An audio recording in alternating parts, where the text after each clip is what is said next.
Christy! Junior! Christy! Christy, maraming salamat. Mabuti ayos ka lang. Thank you. Ano, sir? Nahuli niyo ba si Shaira? Nakakulong na ba? Hindi ho namin siya nakita.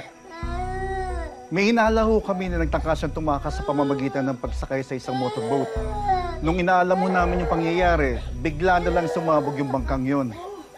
Ang tanging na-retrieve na lang ho namin ay isang kamay ng isang babae na naputulo. Saan niya siguro na pagsabog?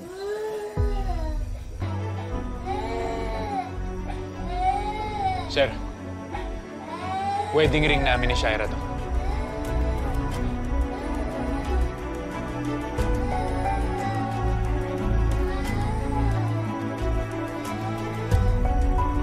Pare mo to. Ano yan? Samantala, patuloy ang paghahanap ng mga pulis kay Shaira Manansala na wanted sa patong-patong na kasong serious illegal detention at frustrated homicide matapos itong masangkot sa pagkakabaril kay Leon Lozano, ang dating pinuno ng Kalasag. Hinihinalang tinangkang tumakas ni Lozano sa pamamagitan ng pagsakay sa isang motorboat.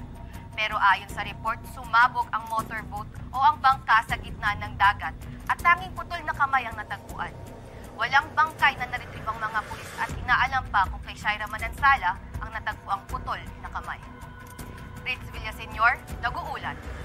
Si Shaira kaya talaga yung sakay ng bangkang yon? Sandali ka siya parang may mali eh. Hindi naman binanggit kung bakit sumabog yung bangka. Hindi naman basta-basta sumasabog ang isang bangka. Paano kung... Hindi, pero imposibleng may makaligtas sa pagsabog na yun eh. Posible kayang patay na si Shaira?